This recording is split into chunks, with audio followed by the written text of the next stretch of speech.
E aí, pessoal, bem-vindos a mais uma análise nossa aqui. Hoje a gente vai destrinchar uma ideia que simplesmente vira a mesa da astrofísica.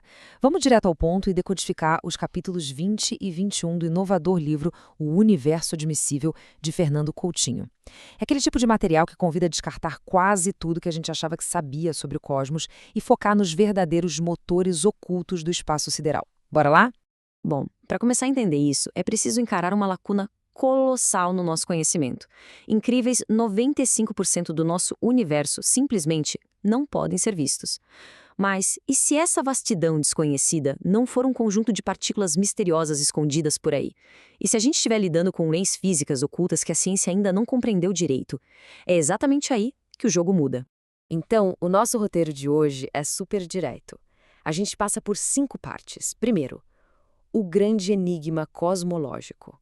2. O motor da persistência.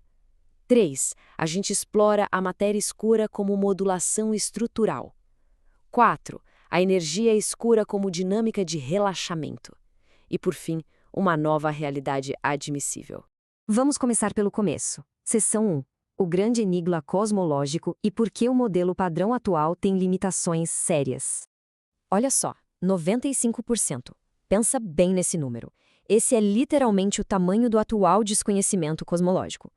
O modelo padrão, que todo mundo usa, fala que isso aí é puramente matéria escura e energia escura. Só que na prática, é quase como inventar remendos mágicos e invisíveis para fechar a conta da gravidade e da expansão. Funciona na matemática? Até funciona, mas clama-se em grita por uma mudança profunda de paradigma. A gente precisa de respostas melhores e não só de remendos. O que nos leva à nossa seção 2, o motor da persistência. Aqui a gente introduz Cleo e Lop. O grande alicerce de toda essa teoria é a Lop, a lei da persistência. E o mantra central inverte a perspectiva de um jeito impressionante. O universo não se limita a ser um catálogo gigante de tudo que é matematicamente possível. Pelo contrário, ele age como um processo de seleção rigoroso, implacável. Somente aquilo que consegue persistir, sobrevivendo ao fluxo impiedoso do tempo e do ambiente, é o que ganha passe livre para se tornar realidade material. Já o segundo pilar é a CLIO, ou otimização entrópica causal limitada. Se a lei da persistência é a regra magna do jogo, a CLIO é um motor rodando a 1000 por hora. É um fluxo contínuo que toma conta de governar essa persistência, filtrando a realidade sem parar, sempre com base na capacidade de adaptação estrutural e nas severas leis da entropia. Isso ilustra a mecânica de um jeito muito brilhante. Imagina o universo funcionando como a correnteza de uma gigantesca cachoeira. Lá no topo, na origem, existem infinitas possibilidades. Só que as corredeiras formadas pela dinâmica Clio-Lop vão batendo, filtrando e estilhaçando todas as trajetórias instáveis.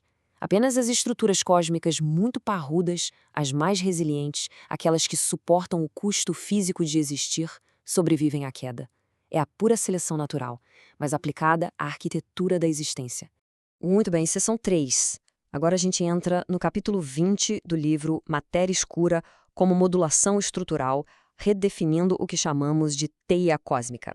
Sabe aquela exigência do modelo padrão de fazer postulações exóticas inventando partículas hipotéticas puramente para justificar o balanço quantitativo ou anômalo de massa? A estrutura Cleo-Loop quebra totalmente esse paradigma.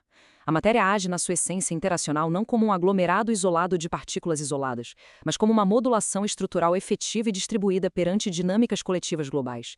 Traduzindo do jargão, a matéria escura é o suporte contínuo que dita as condições, ajudando a estabilizar a eficiência de onde as galáxias inteiras podem ou não existir.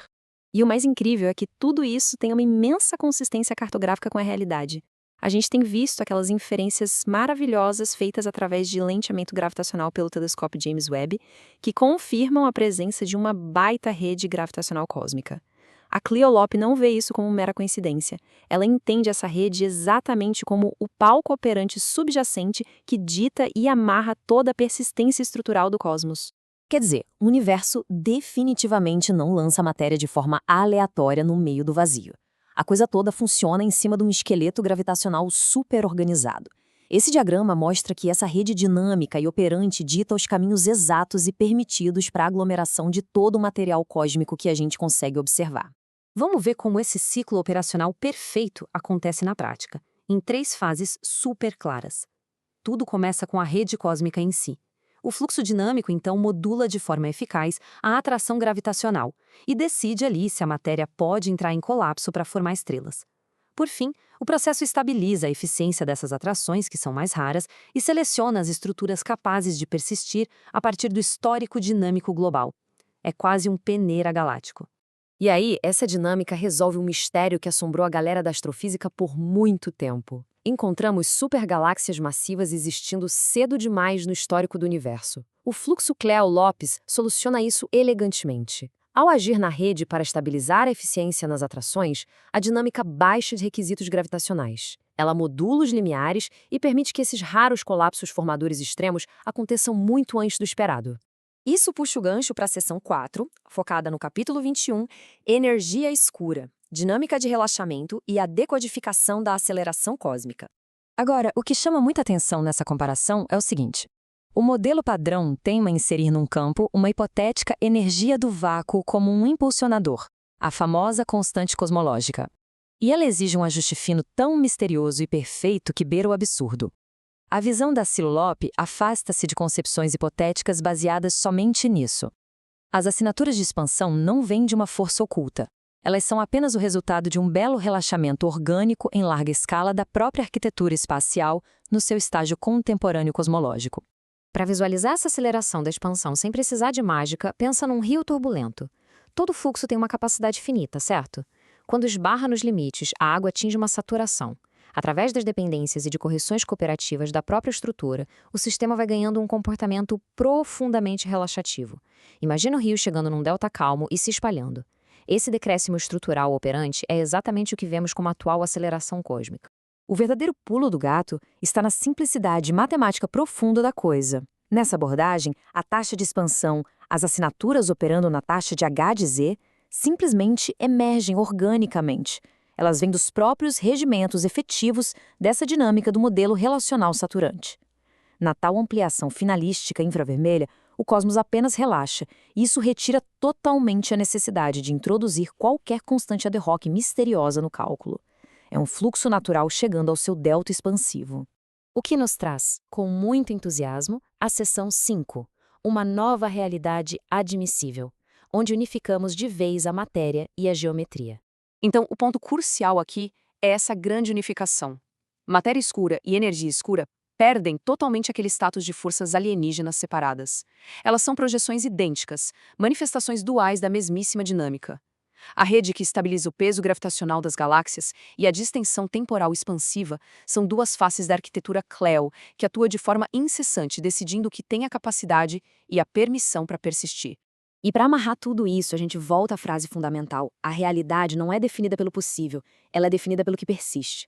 O livro não ajusta só pontas soltas na matemática astrofísica, ele muda o lugar de tudo que existe no cenário todo. Nós não somos acidentes perdidos numa escuridão vazia. Somos os subprodutos triunfantes de uma otimização contínua gigantesca. E fica a provocação para fechar nossa análise.